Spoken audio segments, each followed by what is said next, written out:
So ngayon, nandito ako sa bodega. Gagawin ko, linisan ko muna. So ito yung bodega na nandito sa labas. Tapos titingnan ko kung ano yung pwedeng mapakinabangan dito. Basta lahat na pwedeng mapakinabangan na maging pera. So ito yung gagawin natin. So let's go.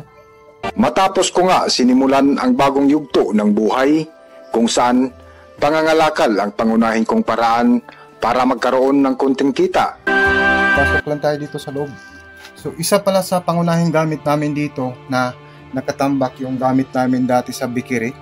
Sa una kong sinilip ay ang bodega sa labas ng aming bahay na inupahan kung saan tuwang-tuwa ako nang makita ko ang mga plastik at bote na nakatambak sa loob na inilagay ko kaagad sa mga bakanting sako.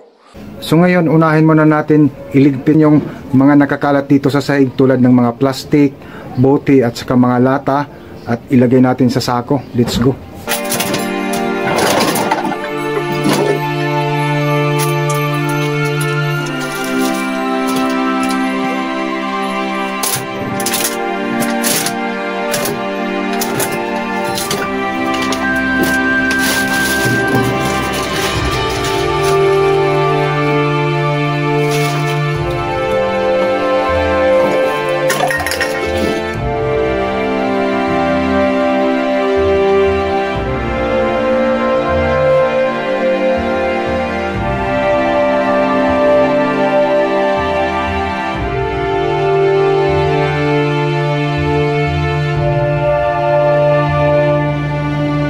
At habang patuloy ko na inilagay sa sako ang ibang kalakal, ay may umagaw sa akin ng pansin nang makita ko ang mga lumang gamit ng aming bikiri. Isa nga dito ang mga bakanting tangke ng gasol.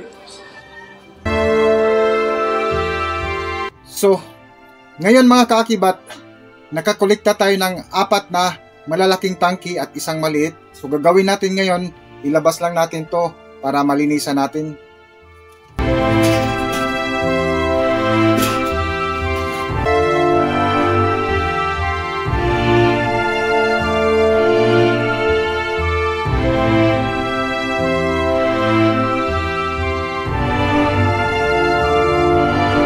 Matapos nga ang ilang oras kong paglilinis at pangungulikta ng kalakal, ay nakaramdam ako ng pagod at pagkahilo kung saan umupo muna ako sa isang tabi.